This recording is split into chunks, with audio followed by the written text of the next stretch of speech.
გამარჯობა, დავით ძიძიშვილი გახლავთ დღეს ჩვენთან ერთად. ის არის საინფორმაციო და ფსიქოლოგიური ომების მკვლევარი და არა მხოლოდ ბევრი წელი მუშაობდა თავდაცვის სამინისტროში კონკრეტულ მიმართულებებზე. დღეს ის ბრიუსელშია, გვერდება ბრიუსელიდან და საუბრის ჩვენი თემა დღევანდელი არის ცხადია ირან-ისრაელის დაპირისპირება და აი ამ დაპირისპირებაში ერთ-ერთი აა არც თუ უმნიშვნელო როლი უკავია სწორედ ფსიქოლოგიურ და საინფორმაციო ოპერაციებს და აი ამ თემაზე მინდა ვთხოვო დავით საუბარი. აა ომების შემადგენელი ნაწილი არის ცხადია საინფორმაციო და ფსიქოლოგიური ოპერაციები. რა როლი აქვს აი ამ ყველაფერს ამ დაპირისპირებაში ახლა? მოგესალმებით, მადლობა, რომ მაქვს შესაძლებლობა ვიყო დღეს თქვენი სტუმარი. რეალურად ამ მოცემულობაში ერთ-ერთი ალბათ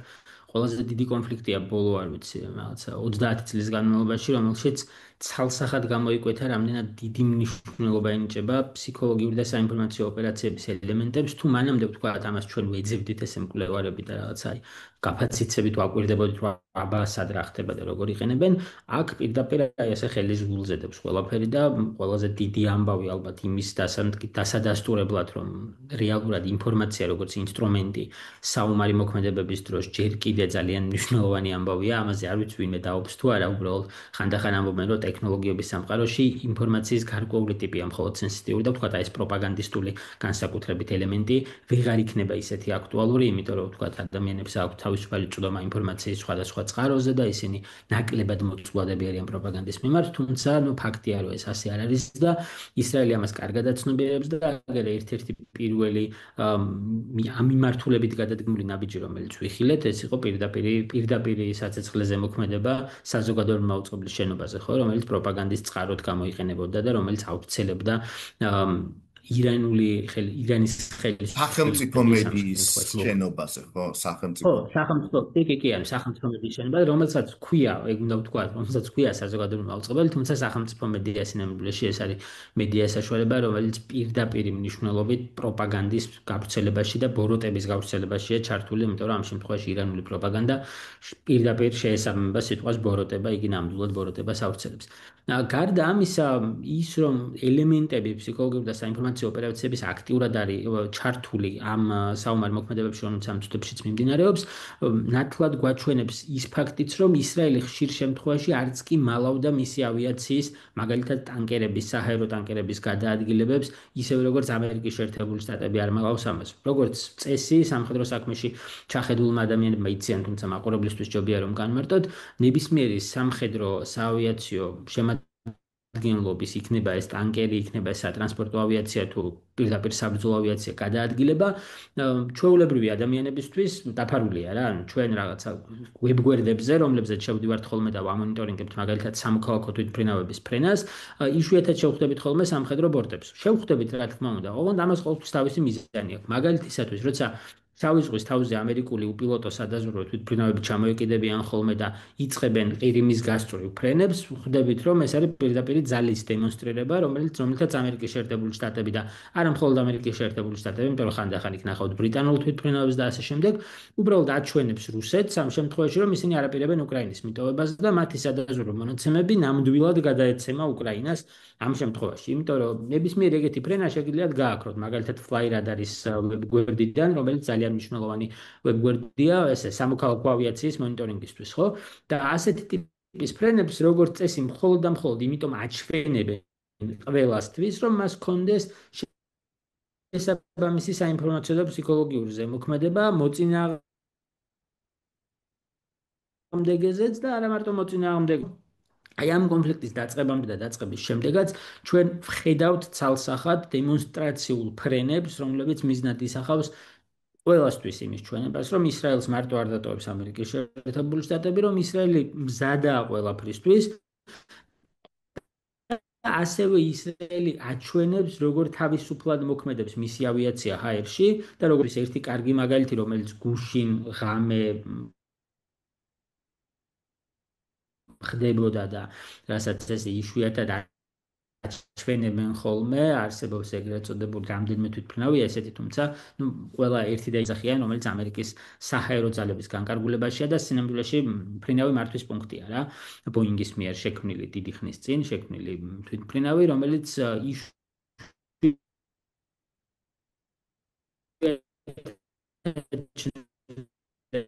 ხოლმე ფაირადაგის ამერიკის პრეზიდენტს ერთი ეგეთი თვითმფრინავი ყოველთვის დაყვება ხოლმე რომ რამე მართვის ცენტრის ფუნქცია შეასრულოს და ამერიკის პრეზიდენტმა შეძლოს თავისი უმაღლესი მთავარსარდლის ფუნქციების განხორციელება. და გუშინ იმ წუთებში, როცა მიმდინარეობდა ეგრეთ წოდებული ვორ კაბინეტთან ან ომის კაბინეტთან მუშაობა ამერიკის პრეზიდენტისა, ერთ-ერთი ასეთ თვითმფრინავი დაფრინავდა ნორფოლკის მიდამოებში, სადაც ამერიკის საზღვაო ძალების ერთ-ერთი ყველაზე დიდი ცენტრია და აი ნორფოლკის მიდამოებში დაფრინავდა თითქმის მთელი ღამის განმავლობაში, რამდენიმე საათის განმავლობაში და იგი დემონსტრაციულად დაფრინავდა, რაც მთავარია, ჩანდა ყველა ოფიციალურ საიტზე, სადაც ფრენის მონიტორინგი შეგიძლიათ რომ განახორციელოთ. ანუ ამ დონეზე სტრატეგიული დონის ფსიქოლოგიურ ოპერაციებს ეძახიან ხოლმე ხანდახან ამას, როცა მისი მიზანია თუ კი ჩვენ დავყავთ ფსიქოლოგიურ ოპერაციებს დონეების მიხედვითაც, ხო, ვიტყვით რომ არის რაღაცა სტრატეგიულ დონეზე მოქმედი, რაღაცა ოპერატიულზე, რაღაცა ტაქტიკურზე, ასევე ხანდახან სიტყვა სტრატეგიულს იყენებენ ამ სფეროს მკვლევარები ისეთი ტიპის ფსიქოლოგიური ოპერაციის ასახსნელად განსამარტად ან რაღაცა კლასიფიცირებისთვის, რომელშიც ქვეყნის უმაღლესი დონის წარმომადგენლები, ანუ სტრატეგიული მმართველობა არის ხოლმე ჩართული და აი ასეთ მოცემულობაში, რომელშიც ვხედავთ პირდაპირ ამერიკის პრეზიდენტის განცხადებებს, რომელიც ცალსახად მიზნად ისახავს არა მარტო ვთქვათ რაღაცა კონკრეტული შეტყობინების გაგზავნას, კონკრეტული შეტყობინების გაგზავნა დახურული არხებითაც შეიძლება პოლიტიკაში და განსაკუთრებით ასეთ დროს პოლიტიკაში დახურული არხები ყველაზე ეფექტურად მუშაობს, იმიტომ რომ იცი რომ პირდაპირ ვისაც გინდა რომ რაღაცა უთხრა, იმასთან მივა ეს ინფორმაცია ვთქვათ. CNN-ზე ნათქვამი ამბავი მივა თუ არ მივა, ეგ უკვე ის არის, რა ქვია, რა თქმა უნდა მივა, მაგრამ ნუ შენ გარანტირებულად როცა გინდა რაღაცა ვიღაცას გადასცე, ამისთვის იყენებ დახურულ არხებს. ხო და როცა ამას ამბობ საერთაშორისო მედიაში, როცა ამბობ რომ მაგალითად აკონტროლებ თეირანის საჰაერო სივრცე სრულად, ხო? ეგ არის სწორედ ფსიქოლოგიური და საინფორმაციო ოპერაციების ნათელი დემონსტრირება. თუმცა ჩვენ აქ არ უნდა დავგვაუწყდეს ის ამბავი, რომ ბოლოსი, ანუ რეგიონში აქტიურად მოქმედებს ამერიკული ფსიქოლოგიური ოპერაციების დაჯგუფება რამდენიმე მიმართულებით და მათ შორის ერთი, რომელიც ჯერ დადასტურებული არ გვაქვს, თუმცა დარწმუნებული ვარ, რომ ძალიან მალე დადასტურდება, უბრალოდ ეს ისეთი ტიპის მოქმედებაა, რომელსაც სწრაფ დადასტურებას როგორც წესი ვერ ვიღებთ ხოლმე, იმიტომ რომ ამერიკა მაქსიმალურად ასაიდუმლოებს ამას. არის ესეთი დანაყოფი, კომანდო სოლო ქვია, ამერიკული არმიის გვარდიული დანაყოფია, რომელიც ახერხებს სინამდვილეში საინფორმაციო საშუალებებზე ზემოქმედებას, ანუ მისი ფუნქცია რეალურად არის მაუწყებლობის, როგორც ტელე, ასევე რადიო მაუწყებლობის არამხოლოდ ჩახშობა, არამედ მასში ეგრეთ წოდებული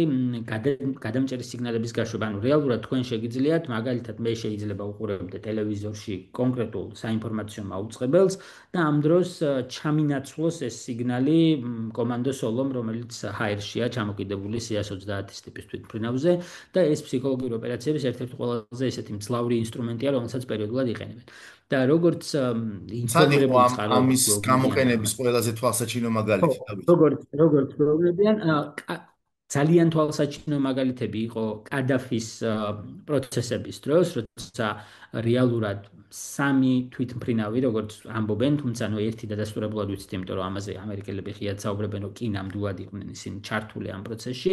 ტრიალებდა ტრიპოლის თავზე და გადასცემდა სამაუწყებლო სიგნალებს, რომელთაც ადგილობრივ მოსახლეობას უბრალოდ აფრთხილებდა, საიდან უნდა გასულიყვნენ და რა უნდა ექნათ. დღეს ინტენსიურად იყენებს ისრაელი დაახლოებით იგივე ტიპის ტაქტიკას. ამაში ჩართული არის თუ არა ეს დანაყოფი, ამას დღეს ვერ ვიტყვით, იმიტომ რომ ვიცით, რომ კომანდო სოლო, ანუ ეს დანაყოფი, რომელსაც აი ეს თვითმფრინავების რესურსი გააჩნია და ამ შემდეგ მხოლოდ ამერიკული დანაყოფია და მეტიც ნატოს კოლექტიური თავდაცვის ძალებშიც ხშირ შემთხვევაში ამას არ მოიაზრებენ, იმიტომ რომ ჩვენ მაყურებლისთვის რო განმარტოთ, ამერიკული არმია რამდენიმე ელემენტისაგან შედგება, როგორც წესი და მათ შორის ერთი ელემენტი ეს არის ეროვნული გვარდია, რომელიც როგორც წესი წმინდა ამერიკული მოვლენა, ანუ ამერიკულ მოვლენაში გულისხმობ იმას, რომ იგი ნატოს ოპერაციებში მარტო მაშინ გამოიყენება, თუ ამერიკის პრეზიდენტი გადაწყვეტს ამას. ანუ თუ მაგალითად ნატოს ოპერაციებში ვიცით ცალსახად, რომ ამერიკის არმია, საჰაერო ძალები, საზღვაო ძალები, საზღვაო ქვეითები ჩართული არიან და სხვადასხვა დონეზე ისინი შტაბებში არიან ინტეგრირებული და ასე შემდეგ, გვარდიელები როგორც წესი არ არიან ხოლმე, იმიტომ რომ ეს არის ამერიკის კონტინენტზე შიდა უსაფრთხოებისთვის არსებული დანაყოფი და ვთქვათ კრიზისებთან გასამკლავებლად ისინი ინტენსიურად არიან ჩართული ხოლმე რაღაცა სტიქიური მოვლენების დროს გამოწვეული ზიანის ან მაშინ რა ქვია აღმოფხვრაში ხო მაგრამ ხო და აი ეს დანაყოფიც კომანდოსოლოს გვარდიული დანაყოფია სინამდვილეში მიკუთვნებულობის კუთხით ანუ ვის ეკუთვნის ეს დანაყოფი ამერიკის გვარდიას თუმცა მას ინტენსიურად იყენებს ამერიკა იქ სადაც ამის საჭიროება არსებობს მე ვჩვიმაქ რომ მსგავსი დანაყოფი ახლაც მოქმედებს ირანის ტერიტორიაზე ერთადერთი ამ დანაყოფის რაც ჭირდება ეს არის როგორც ტრამპმა თქვა სრული საჰაერო კონტროლი იმიტომ რომ ნუ ის რო შედის რაღაცა ზონაში მას არ უნდა კონდეს საფრთხე იმისა რომ მოწინააღმდეგის საჰაერო თავდაცვის სისტემა ან მოწინააღმდეგის თვითმფრინავი გაანადგურებს და ჩამოაგდებს ხო და იმ მოცემულობაში როცა რეალურად ისრაელს და ამერიკულ მხარეს ამწუთას დამყარებული აქვს სრული საჰაერო კონტროლი ისრაელის ესა ირანის საჰაერო ესე იგი ირანის ცაზე მარტივად რომ ვთქვათ მე ვჭიმაქ რომ ეგეთი დანაყოფი გამოიყენება დადასტურებულად ბოლოს ვიცით რომ იყო ეს კადაფის ამბავი როცა ღიად თქვეს იმიტომ რომ დაახლოებით 3-4 წლის მერე ასაჯაროებენ ამ და საიდუმლოების გრიფს რეალურად და მაშინ ვიგებთ რომ აი აქაც იყო ჩართული ეს დანაყოფი მე ვჭიმაქ რომ ეს ამბები სირიის ბოლო მოვლენების დროსაც აქტიურად მუშაობდა იმიტომ რომ იქაც გვაქვს მაგალითები როცა ადგილობრივ რადიოსადგურებში გულისხმობ, ესე იგი, სამხედრო რაციებს ეგრეთ წოდებულს, რომლითაც კომუნიკაცია ხდება სამხედროების შორის, ხო? გულისხმობ პირდაპირ FM მაუწყებლებს, ანუ საინფორმაციო რადიო მაუწყებლებს, როცა საინფორმაციო რადიო მაუწყებლების ეთერში ისმოდა აბსოლუტურად გასაგებინაზე იმ რეგიონისთვის კონკრეტული მოწოდებები, რომლებსაც ამ წარმოიდგინეთ ახლა ქართული მაგალითი რო ავიღოთ, რადიოს სადგური ნებისმიერი რადიო ავიღოთ. აი ჩემ ბავშვობაში გამჯდარი ერთ-ერთი 106 და 9, ხო, რადიო ფორტუნას ეს არის რა ქვია. რადიო სიხში ხო? წარმოიდგინეთ, რომ სახლში ჩართული გაქვთ რადიო იმ ქვეყნებში, სადაც რადიო აქტუალურია ჯერ კიდევ და ბევრი ადამიანი იყენებს მას ინფორმაციის წყაროდ, წარმოიდგინეთ, რომ ვიღაცას აქვს ჩართული რადიო და ამ დროს თქვენსავე ენაზე ამ რადიოში, ანუ თიშავენ იმ ადამიანს, ვინც რადიოსადგურიდან მართლა და მაუწყებლობს შემოდის აბსოლუტურად სხვა ხმა, სხვა კომპონენტი, სხვა და გეუბნებათ გარკვეულ რაღაცას. ანუ პირველ ეტაპზე, პირველი რამდენიმე წუთი მაინც თქვენ აღქმაში ჯერ კიდე იმ რადიოს უსმენთ რა და თუ იმ რადიოს ენდობით თუ იქიდან თქვენთვის მისაღები ინფორმაცია ვრცელდება როგორც წესი, ამ ინფორმაციასაც იჯერებთ რა. ეს საკმაოდ მსხვილი ინსტრუმენტია ფსიქოლოგიური ოპერაციების და როგორც თქვი, არც ერთ ქვეყანას გარდა ამერიკის შეერთებული შტატების არ აქვს ფუფუნება კონდეს ასეთ ტიპის ელემენტი, თუმცა მისი გამოყენება როგორც თქვი, კოალიციური ოპერაციებისაც ხდება და ნუ ისრაელის შემთხვევაში ჩვენ თავისუფლად შეგვიძლია ვთქვა, ჯერ კი ოფიციალურად ამერიკის შეერთებული შტატები არ არის მონაწილე ირანის წინააღმდეგ მიმდინარე სამხედრო ოპერაციისა, თუმცა ფსიქოლოგიური და საინფორმაციო ოპერაციების დონეზე ცალსახად შეგვიძლია ვთქვა, რომ ასეთი კოალიცია არსებობს, ისევე როგორც სადაზვერვო ინფორმაციის დონეზე შეგვიძლია ვთქვა, რომ ასეთი კოალიცია არსებობს და თუნდაც ის გადაბაზირებები ხო, რომლებიც ვნახეთ საჰაერო ტანკერებისა, ესე იგი ჯერ ამერიკის შეერთებული შტატების ტერიტორიიდან რამშტაინზე და მე რამშტაინიდან აქეთ უფრო ახლოს ხმელთაშუა ზღვის აუზთან რამდენიმე თვითმფრინავი თქვა და გუშინ მონიტორინგებით რამდენიმე თვითმფრინავს და ზოგი საბერძნეთის კუნძულებზე არსებულ სამხედრო ბაზებზე და ზოგი იტალიასთან არსებულ ნატოს სამხედრო ბაზებზე ძალიან ბევრი თვითმფრინავი აქეთ ამ მხარეს ხმელთაშუა ზღვის მხარეს და ასევე არანაკლები ინდოეთის ოკეანის და სპარსეთის ყურის მიმართულებით პირდაპირ ჩანდა როგორ მოფრინავდნენ ამ მიმართულებით და ეს პირდაპირი ჩვენება შოუ-ფორს რასაც ეძახიან როგორც წესი სწორედ ფსიქოლოგიური ოპერაციების ელემენტია. ამიტომ ეს კონფლიქტები დატვირთულია ამით, ცალსახად დატვირთულია და მე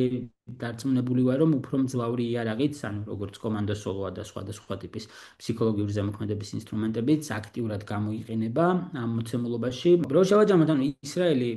გარდა იმისა, რომ ფსიქოლოგიური ოპერაციების ელემენტების გამოყენებას ხედავთ, მეორეს მხრივ ძალიან მნიშვნელოვანია, რომ საინფორმაციო ოპერაციების მაკოორდინირებელი ელემენტი მუშაობს და ფსიქოლოგიურ ოპერაციებსაც ეს ელემენტი მართავს ცალსახად, იმიტომ რომ სხვანაირად არ ხდება ხოლმე როგორც წესი ასეთ ტიპის მოქმედებებში და საინფორმაციო ოპერაციების მაკოორდინირებელი ელემენტი რომ მუშაობს, ამას არც ისრაელი არ მალავს და ამის კარგი მაგალითი იყო ისრაელის საჰაერო ძალების, ესე იგი სარდლობის თავიდან მოშორების ოპერაცია, რომელზეც ისრაელმა პირდაპირ თქვა, რომ იმიტომ აღმოჩნდნენ ეს ადამიანები ერთ დროს ერთ სივრცეში და იმიტომ მოვახერხეთ მათი ერთდროული ლიკვიდაცია, რომ ჩვენ ვამუშავებდით ეგრეთ წოდებული სამხედრო შეცდომაში შეყვანის ელემენტს, რომელმაც ამ ადამიანებს აიძულა, რომ სწორედ ერთი და იგივე დროს ერთი და იგივე წერტილში ყოფილიყვნენ. სწორედ ეს არის საინფორმაციო ოპერაციების მთელი ყიბლი და არსი მოკლედ, რომ თქვენ ინფორმაციის მართვით, საინფორმაციო სისტემების და თავად მასში მოძრავი ინფორმაციის, ესე ამბობენ ხოლმე ტექნიკურ ენაზე, აი ამ ყველაფრის მართვით ადამიანები მიიყვანოთ არასწორი გადაწყვეტილებების მიღებამდე. და მათ შორის ის რომ იმ ადგილას მისულიყვნენ იმ დროს ეს ადამიანები თვალსახად არასწორი გადაწყვეტილება იყო და ეს დადასტურდა კიდეც მას მერე რაც ისრაელმა გენეტიკური ოპერაციით მოახერხა ზემოქმედების მოხდენა და გაანადგურა პირდაპირ ვთქვათ ეს ადამიანები, ხო? ანუ ის რომ ამ ოპერაციაში ძალიან დიდი როლი ენიჭება სწორედ საინფორმაციო და ფსიქოლოგიური ოპერაციების ელემენტებს, ფაქტია, გარდა ბუნკერს საწინააღმდეგო ბომბისა, მოკლედ ისრაელი ეფექტურად მართავს ინფორმაციასაც როგორც სამხედრო ელემენტს და სამხედრო დომინაციის ელემენტს, მოდი ესე ვთქვათ, იმ სივრცეში, რომელშიც იგი ახლა მოქმედებს. და ბუნებრივია ამის კიდე გარდა ერთი იგი დეტალი არის ალბათ ის, რომ მოსახლეობაზე ზემოქმედება ძალიან აქტიურად მიმდინარეობს ამ კუთხითაც, რომ ხედავთ ესე იგი ლტოლვილების ნაკადებს, რომლებიც ტოვებენ თეირანს და მთლიანად ირანის ტერიტორიასაც, ხო? ანუ ხო, ეგ აქაც აძლევენ ნოუ-ჰაუა. რაღაცა მარშრუტებს, ხო? ხო, ეგ ნოუ-ჰაუ არ არის იდეაში, თუმცა ნოუ-ჰაუ არის აი ესე რამდენიმე წუთით ადრე გაფრთხილება, იმიტომ რომ მანამდე ამის რესურსი არ არსებობდა რეალურად. თორე ჯერ კიდე მეორე მსოფლიო ომის პერიოდიდან მოყოლებული ოკუპირებულ ტერიტორიებზე ან პოტენციურად იმ ტერიტორიებზე, სადაც აპირებდა ვთქვათ გერმანული არმია ან საბჭოთა არმიის შესვლას, ხდებოდა ეგრეთ წოდებული leaflet dropping-ს ეძახიან, ანუ ფლაიერების და ბროშურების გადმოყრა საჰაერო საშუალებებიდან ან თვითმფრინავებიდან ან საარტილერიო ჭურვების გასროლით სპეციალური საარტილერიო ჭურვები არსებობდა, რომელშიც ეს ბროშურები იხვეოდა და რამდენიმე კილომეტრის მანძილზე შეგეძლოთ გაგესროლოთ და უბრალოდ მაგალითად თუ კი აპირებდით, თუ კი გინდათ რომ მოსახლეობის მსხვერპლი იყოს მინიმუმი, ან უბრალოდ დანაყოფი ყავთ ალყაში მოქცეული და გინდათ რომ აიძულოთ დანებება, ამ ფლაიერების ჩაყრით და გავრცელებით გარკვეულ ტერიტორიაზე ავრცელებთ ინფორმაციას, რომ ვთქვათ, არ ვიცი, ხვალიდან აპირებთ მასირებულ იერიშს და დროზე დატოვონ სახლები თუ უნდათ რომ შეინარჩუნონ სიცოცხლე. ეს მეთოდები არსებობდა ყოველთვის, თუმცა ისრაელმა ბოლო პერიოდში ეს აქცია ომის წარმოების ძალიან აქტიურ მეთოდად და ეს ვნახეთ ჩვენ ჰამასის წინააღმდეგ მიმართულ ღონისძიებებში და ჰეზბოლას წინააღმდეგ მიმართულ ღონისძიებებში ძალიან ინტენსიურად, როცა ისრაელი რამდენიმე წუთით ადრე ხშირად, ხანდახან 40 წუთით ნახევარი საათით ადრე პირდაპირ აფრთხილებდა ადამიანებს, რომ აი ამ უბანში, ესე იგი, ჩვენ ვაპირებთ თუ აწარმოოთ სამხედრო ოპერაცია და დატოვეთ ეს ზონა, თუ კი აპირებთ რომ ხო, თუ კი თქვა თქვენ ხართ მშვიდობიანი მოქალაქე, იმიტომ რომ ჩვენ აუცილებლად განაყოფილებთ თავით, ადამიანის აი დაზუსტებას. ზუსტად უნდა გადავიდეთ და უნდა გკითხოთ უშუალოდ ირანის საინფორმაციო და ფსიქოლოგიურ ოპერაციებზეც, იმიტომ რომ ესეც მნიშვნელოვანია ჰამასის, ჰეზბოლას და სხვათა მხარდაჭერები, ბევრი სატელევიზიო სადგური ქონდათ, რომელიც იყო ისრაელის წინააღმდეგ მიმართული, აი მათ რა ამოცანები ქონდათ, როგორ მუშაობდა ირანი ამ მიმართულებით. ხო, და თან ის ხო დომინანტი იყო, ანუ სირიაშიც ოპერაციები ქონდა, ერაყშიც ოპერაციები ქონდა და ყველგან ცდილობდა რაღაც თავის კლანჭებს. ირანის მთავარი ინსტრუმენტი სინამდვილეში აქ აი ამ ნაწილში იყო ინფორმაციის გავრცელების ის გზები, რომლებიც ნაკლებად კონტროლდებოდა ან ნაკლებად პოპულარული იყო დასავლურ საზოგადოებაში. ანუ მარტივად რომ თქვა, თუ კი ისრაელი იყენებს, არ ვიცი, ინსტაგრამით დაწყებული რაღაცა TikTok-ით დამთავრებული ყველაფერს, ირანისთვის TikTok-ი უფრო მიმზიდველი ინსტრუმენტი იყო, იმიტომ რომ მასში ინფორმაციის გავრცელების ეგრეთ წოდებული სტანდარტი ცოტათი უფრო დაბალია. ანუ ინფორმაციის გავრცელების სტანდარტში ვამბობ ეგრეთ წოდებული პერსონალური ინფორმაციის დაცვის ელემენტებს, გარდა ამისა გულისხმობ თვითონ კონტენტის მიმართ მიდგომას, ხო? ანუ თქვა, თუ კი Facebook-ი გარკვეული ტიპის კონტენტს ავტომატურად ბლოკავს და იქ საავტორო უფლებების ამბები და ასე შემდეგ ძალიან მაღალ დონეზე დგას, გარდა ამისა სენსიტიური კონტენტის გავრცელება, მაგალითად, კვლევების კადრების გავრცელება, რასაც Facebook-ზე ვერ მოახერხებთ ფაქტიურად, იმიტომ რომ რამდენიმე წამში დაიბლოკება Facebook-ის ალგორითმის მიერ ეგეთი ვიდეო, TikTok-ი ამას ჯერ კიდევ ვერ ახერხებს ეგრე ინტენსიურად და ნუ სხვა არხებს რო თავი დავანებოთ, თქვა აი ქართული დიალოგისთვის Telegram-ი შეიძლება ხო იყოს ეგეთი არხი, თუმცა თავისი ადგილობრივი მსგავსი ტიპის სოციალური ქსელები და ესენი აპები ირანის მხარესაც არსებობდა, თუმცა პრობლემა ერთი რამ იყო, ეს ხო მოძველებული ტექნოლოგიები, რომელთა ჩახშობაც ისრაელმა ისწავლა ძალიან მარტივად და ჩახშობის ნაცვლად ისრაელი ამას იყენებდა მონიტორინგისთვის. ანუ რეალურად აი ამ ბოლო კამპანიის დროს ნახეთ, რომ ასეთი ტიპის ქსელებში თუ კი ადრე მიდგომა უფრო ისეთი იყო, ტოტალური და ხისტი, ანუ ყველაფერი გავთიშოთ მოდი და უბრალოდ არ მივცეთ საშუალება ერთმანეთთან კომუნიკაცია ქონდეთ ამ ადამიანებს, ისრაელმა აი ამ ბოლო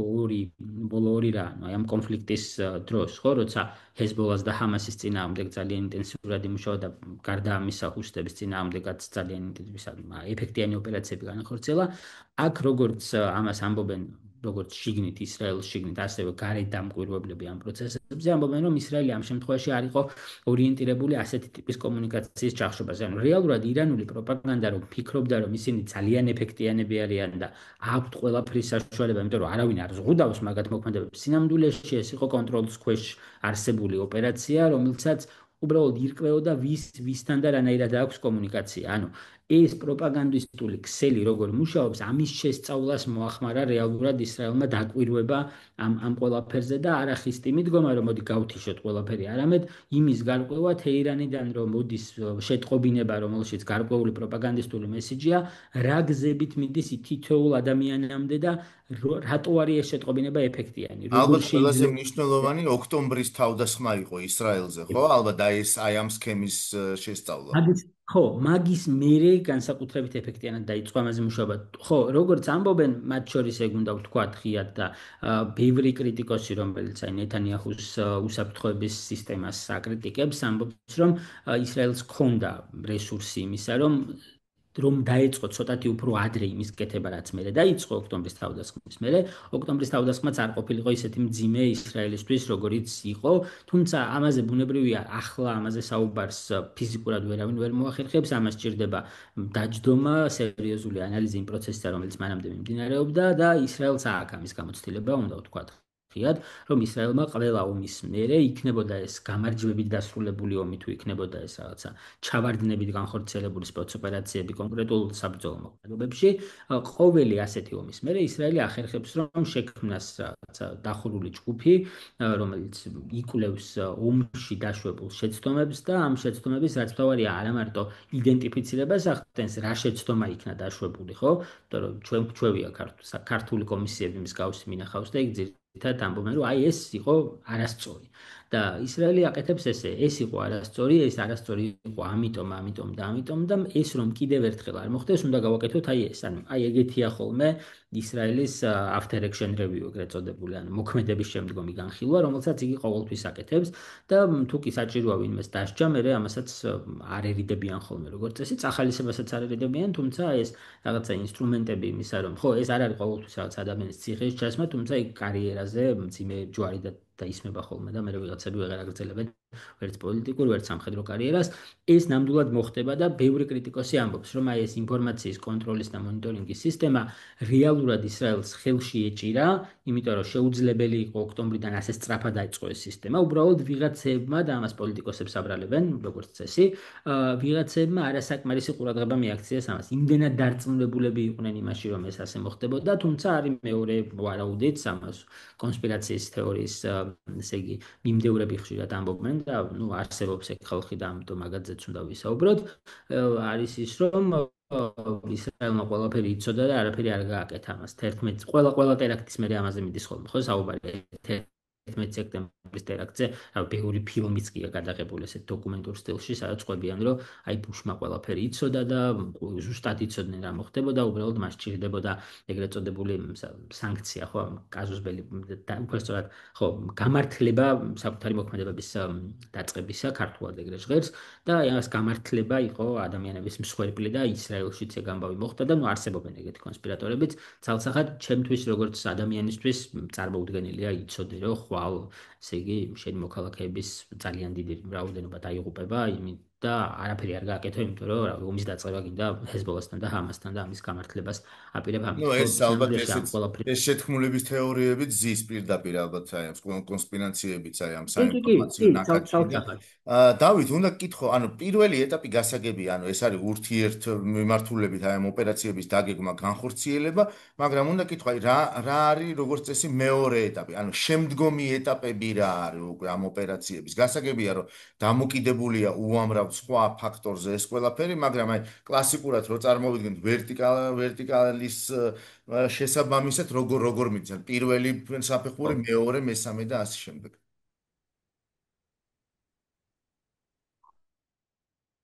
როგორც წესებს აქვს თავისი რაღაცა კლასიკური მიმდინარეობა, ეს მიმდინარეობა ამბობს, რომ თავიდან პირველი რაც ხდება, ეს არის რაღაცა ამოცანის ანალიზის ეტაპი, ხო, როცა მიიღე ამოცანა და ამუშავე, მერე მიიღე ამ ამოცანასთან დაკავშირებით ყველანაირი ანალიტიკური მასალა, რაც კი არსებობს და ამ ანალიტიკური მასალის მიღებასაც თავისი ფორმა და ფორმატი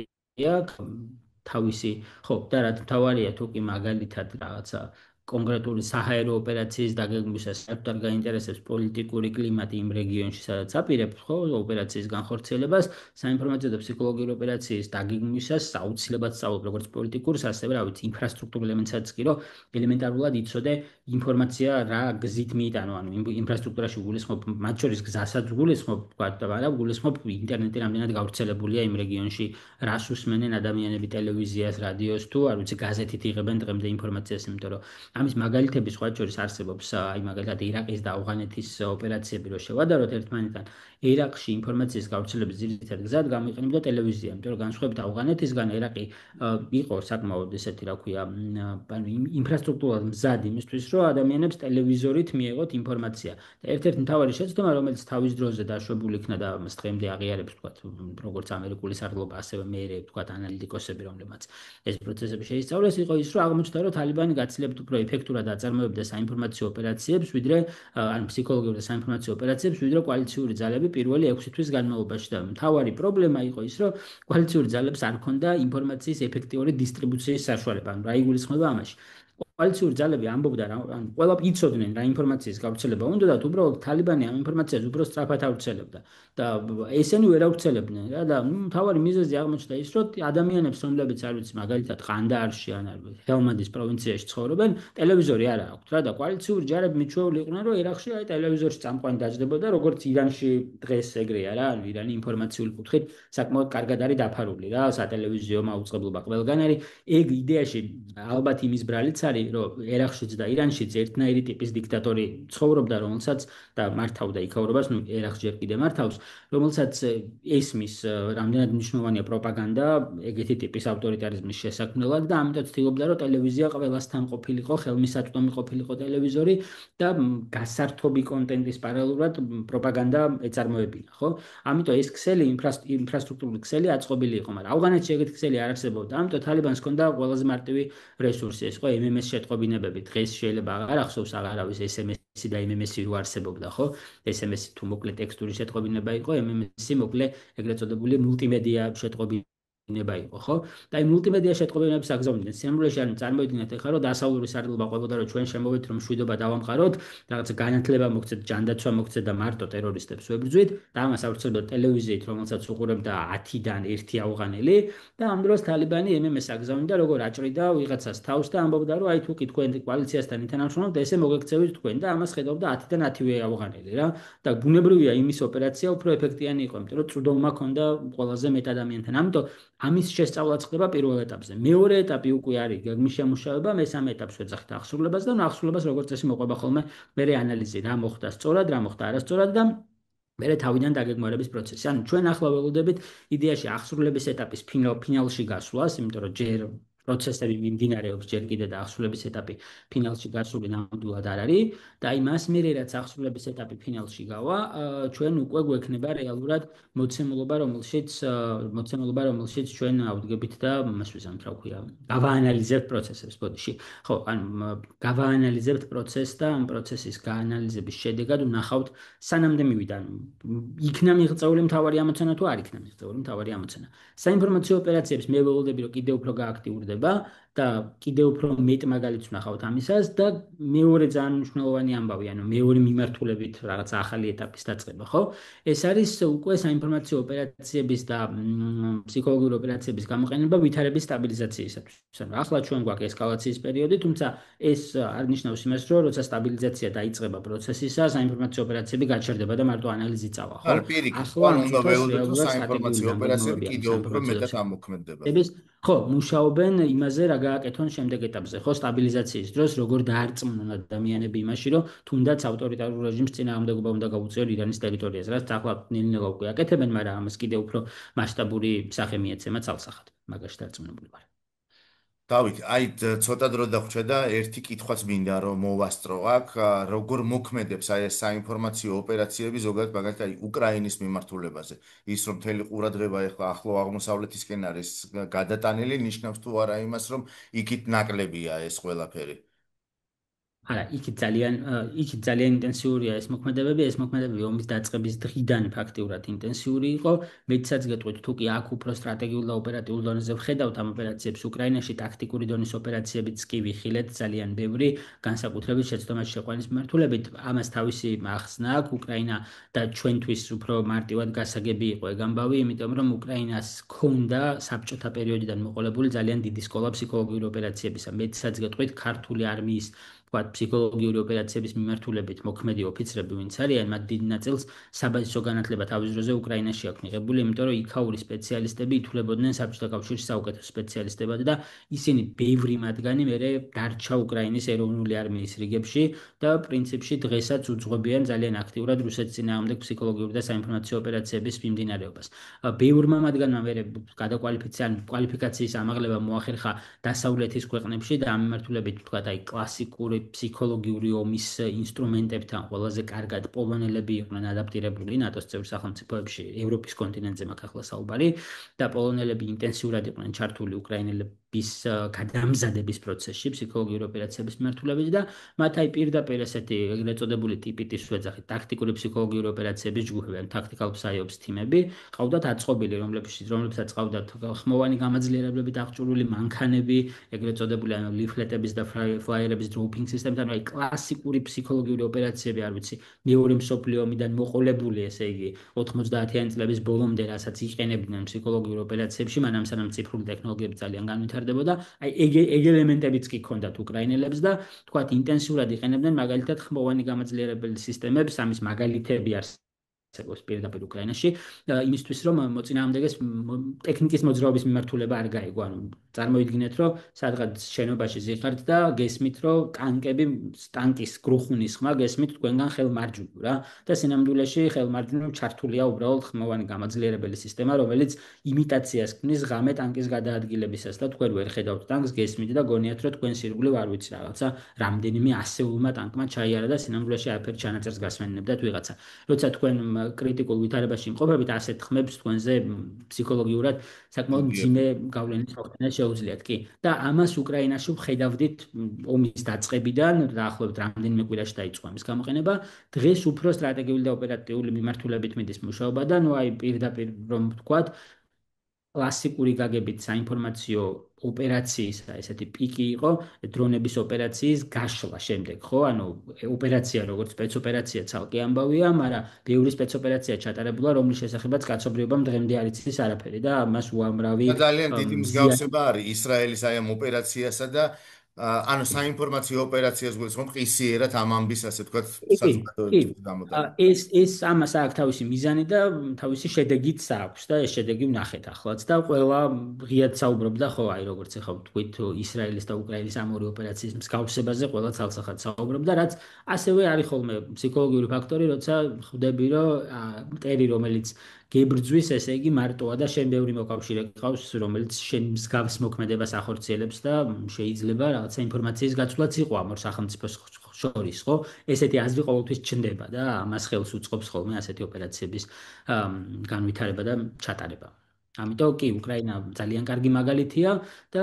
კარგი მაგალითია ტაქტიკური დონის ოპერაციებისაც კი, რომელიც ნუ არაერთი ვნახეთ უკრაინის ფრონტზე. დავით, ძალიან დიდი მადლობა მინდა გითხრათ თქვენი დროისთვის და აუცილებლად შეგეხმიანებით კიდევ ძალიან საინტერესო თემებზე სასაუბროთ. მადლობა თქვენ. მადლობა თქვენ.